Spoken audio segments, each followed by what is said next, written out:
And it probably helps around this time too when we're talking about jazz age opulences.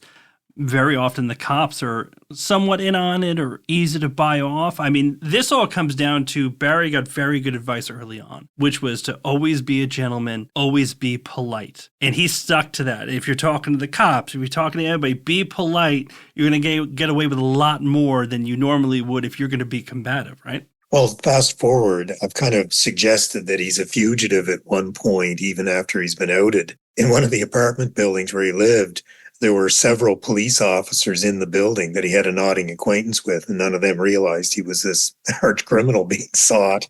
I mean, no, he seemed to have a way to ingratiate himself with everyone. I mean, he became a friend of Harry Houdini and his wife. He became a friend of Jimmy Hines, a big Tammany Hall political boss of the time. He ingratiated himself with the future King of England. He had this con man's charm. And I think some of that was natural, you know? I just like to think of him as a guy who found his groove, and it just happened to be a criminal groove. And I think you can admire that about him, even if you say he's still a crook. He was a darn good crook.